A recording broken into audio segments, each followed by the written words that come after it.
Finally guys, hindi lang basta gaming po nitong bagong smartphone nga po ni Redmi, ang Redmi K90 Pro Max. aka po ka-F8 pagka po global version na siya. Dahil bukod nga po sa pinakabago at pinakamalakas na processor ngayon, itong 8 Elite Gen 5, is meron din po siyang boost speaker dito sa may likod niya. At finally, ang pinakaunang smartphone po ni Redmi o ni Poco na meron pong periscope na camera. Kasi sigurado magugulat kayo kung gaano po siya kaganda. Mamaya po ipapakita ko sa inyo yan. Napakalaki po guys ang improvement po ng smartphone na to compare nga po sa may last year model niya na Redmi K80 Pro. Mula sa may battery po niya, sa may thermal niya, at lalong-lalo po sa may camera. Ang laki po ng improvement itong Redmi K90 Pro Max. Itong color blue po yung pinili ko. Dito po yung pinaka-special color ngayon ng Redmi K90 Pro Max. Naka-leather back design po siya na napakalinis tingnan. Hindi nga po siya basta-basta madudumihan or magagasgas yung likod niya. Dito po sa may frame niya, meron po siyang metal frame syempre with USB Type-C 3.2. Tapos finally, meron na nga rin po siyang display port. Ibig sabihin po, pwede nyo siyang i-connect sa isang monitor or sa isang TV. Same po ni Samsung, saka po ni Red Magic. Dito pala sa may charging speed niya, meron po siyang 100 watts sa charger. Supported din po siya guys ng 50 watts na wireless charging. At meron pa nga po siyang 22 watts na reverse charging. Sa battery pala niya, meron din po siyang 7560 mAh na battery. At hanggang ngayon po, wala pa rin po talagang bypass charging ng mga Redmi na mga smartphone. Dito po sa may display niya, mas malaki na po siya na merong 6.9 inches na merong 120 Hz sa refresh rate with HDR bid and HDR10 Plus saka po Dolby Vision. 1.5K po yung resolution niya. Then meron po siyang Xiaomi Dragon Crystal Shield protection dyan sa may display niya. By the way pala guys, itong Redmi K90 Pro Max is meron na nga po pala silang Android 16 na update sa kanya. Ibig sabihin out of the box is naka Android 16 na po sila. At finally po guys, itong Redmi K90 Pro Max is hindi na po siya naka 4G Plus. Itong bagong smartphone po ni Redmi is meron na po siyang 5G. 5G supported na po siya sa may mobile data na kahit anong SIM card po yung ilagay natin, gumagana po yung 5G sa kanya. At speaking of gaming naman guys, actually nauubusan na po ako ng sasabihin kung gaano bang kaganda itong Snapdragon 8 Elite ngayon, itong 8 Elite Gen 5. Dahil compare nga po sa may 8 Elite, may mga 8 Elite smartphone po na sobrang init pero may mga 8 Elite din po na maganda po yung mga thermal nila. Pero feeling ko po, itong 8 Elite Gen 5 naman na mas bago ngayon, mukhang mas stable po siya at mas maganda na. Dahil sinubukan ko po dito guys, yung isa sa pinaka malakas makainit na games na nilalaro ko nga po sa mga gaming test natin. Tapos saka mobile data pa. Pero guys, grabe, umabot lang po siya ng 40 degrees Celsius. Sobrang lamig niyan. Para po dito sa may bright memory. Dahil maraming gaming phone po guys na sinubukan ko rito, umaabot po sila guys ng kulang 50 degrees Celsius. Kaya para maging 43 lang po ito, wow lang po talaga. Wow lang ang masasabi ko. Di kilala po natin ng Redmi na mga smartphone na medyo mainit po talaga yung mga thermal nila pagdating nga po sa mga hardcore gaming. Pero dito nga po sa may flagship na Redmi na mga smartphone na yon, panalo po ito guys dahil nga sa mas better na thermal niya compare nga po sa may last year model na 8 Elite. Ang hindi ko po maintindihan guys, ito pong temperature na kuha ko sa may Delta Force. Grabe naman to, hindi man lang siya umabot ng 40 degrees Celsius. Sobrang ganda at sobrang optimized na po talaga ng Delta Force ngayon. Napakalayo po niya guys compared sa may Warzone Mobile dati. Saka isipin niyo po guys, dihamak po na napakaganda po ng Delta Force compared po sa may Call of Duty Mobile pagdating nga po sa may graphics. Pero yung temperature po na nakukuha ko sa kanya, hindi po sila nagkakalayo na. Dito nga po sa mga flagship na mga smartphone. Kaya sa isip-isip ko po guys, nung bumili nga po ako ng ganitong klase ng smartphone, iniisip ko siguro naman di po natin mararamdaman yung pinaka-improvement po niya. Kumbaga lumakas lang siya, pero baka sa thermal, baka sobrang init naman niya. Pero nagkamali ako guys. Kung i-compare niyo po ang 8 Elite Gen 5, compare po sa may 8 Elite, doon niyo po makikita na sobrang lakas niya. Sobrang lakas po talaga nito. Pero yung thermal po na nakuha ko sa kanya ngayon, mas malamig po compare po sa may last year model. Dahil even po dito sa may wuthering waves, grabe hindi man lang po siya pinagpawisan itong si Redmi K90 Pro Max. Dahil umabot nga lang po siya ng 42 degrees Celsius. Para po sa 30 minutes sa gaming sa kanya. Compare po sa ibang smartphone po na mga sinusubukan ko.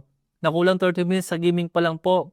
Talagang umaabot na po sila ng 46 to 47 degrees Celsius. Compare po dito na 42 lang po yung nakuha ko. Still naka-mobile data pa rin yan. Siyempre sumubok na rin po ako ng isang PC game sa kanya para po mas makita pa natin yung full potential po ng 8 Elite Gen 5. Ito po guys yung Silksong. Then sinubukan ko nga po siya dito sa may K90 Pro Max. Ito po guys yung gameplay natin sa kanya. Isa lang ang masasabi ko dito guys. Ano pa ang silbi ng Steam Deck ko kung itong Silksong is nalalaro ko po siya ng 60 FPS sa gameplay. Grabe, napaka-smooth niya at napakaganda. Actually, mas excited po akong ipakita sa inyo yung camera test natin kaysa po sa may gaming test. Dahil kilala po natin guys sa mga Poco ng mga smartphone sa meron po magandang gaming performance. Pero sa camera, alam na po natin na tinipid dyan. Pero finally po, itong K90 Pro Max, magbabago na po guys. Ito po yung mga sample picture natin. Kayo na po ang tumingin. Ito po guys yung mga ilang picture ko sa kanya. Ipakita ko lang po sa inyo. Ito po yung normal shots natin. Yan o. 12 megapixel shots po yan. At pagka-zoom natin yung picture guys, no? Medyo sakto naman siya, malino pa rin. Pero pagka ginamit ko po itong 50 megapixel na periscope camera, tingnan nyo naman guys kung gaano siyang kalinaw. Yan, 50 megapixel po na periscope camera yan. Pwede nyo pa rin siyang zoom. And yet still, napakalino pa rin no? Ang linaw nyo guys. Ito pa isang sample natin. Tingnan nyo guys yung halaman na yan sa may tuktok dyan, no? Sa taas. Diba medyo hindi na natin kita to. Pero pagka ginamit ko po yung 50 megapixel na periscope camera, ito po yung kakalabasan niya. O diba, linaw. Ang ganda po ng quality niya. Still, pwede pa rin natin i-zoom at malinaw pa rin po siya. Ito pa isang sample. Dito po tayo ulit tumingin sa may gitna. Tingnan niyo po yung halaman, yung puno na yan na naka-letter B. Diba, hindi na natin ma-zoom pagka po malayo. Pero pagka periscope camera, o yan, boom. Napakalinaw niya guys. Ang ganda po ng quality niya. Ito pa isang sample guys. Ito pong sample natin is naka-ano po siya, naka-ultra wide. Ito naman po yung sample ng normal shots natin yung 1x zoom. Ito naman po guys yung 2 times zoom. Ito naman po yung 5 times zoom. At ito naman po yung 50 megapixel na periscope camera. Napakalino pa rin niya at napaka-detailed pa rin. Ito po pala guys, ipapakita ko po sa inyo yung sample ng video natin. Dito rin po ako nagulat sa kanya. At magugulat po talaga kayo kung sakaling gusto nyo rin po ng magandang video quality. Pakita ko po sa inyo ngayon guys. Itong video na nakikita nyo po ngayon is naka-zoom po yan sa may 10 times zoom. At kung papansin nyo nga po, naka 4K 60 FPS yung video natin. At kung papansin nyo guys, kitang-kita po dito sa may video natin na napakaganda ng kalsada, di ba? Malinis ang kalsada. Pero kung napapansin nyo naman, meron na naman pong bumubutas ng kalsada kahit po napakalinis ang kalsada ngayon. Ewan ko ba? At kung papansin nyo naman guys, kitang-kita nyo naman sa may video natin na kukunti lang yung gumagawa. Marami pang nakatayo guys kaysa po sa bumubutas ng kalsada.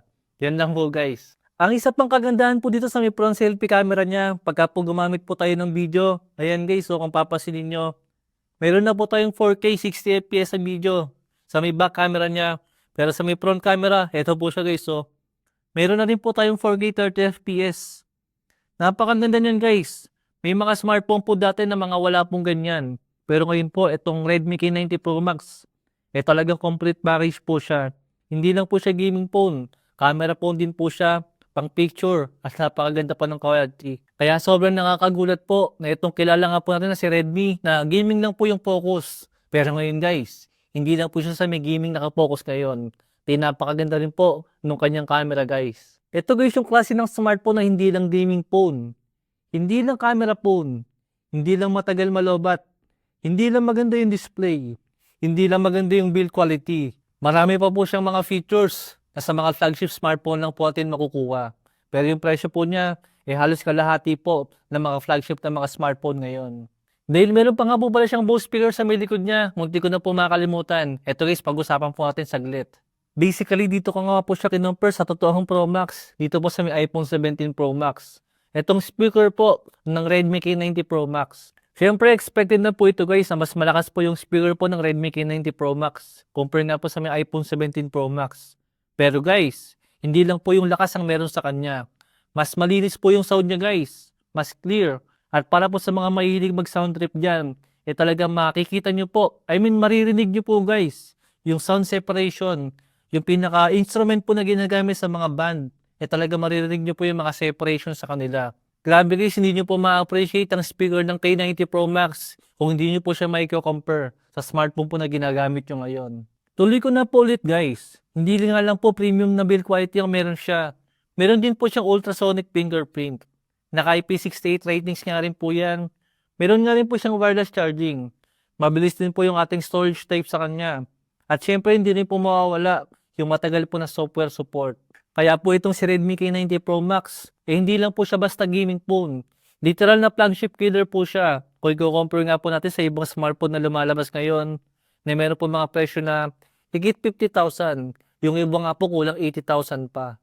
At yun lang po guys yung review natin ng Redmi K90 Pro Max. I hope nakatulong po sa inyo. Thanks for watching.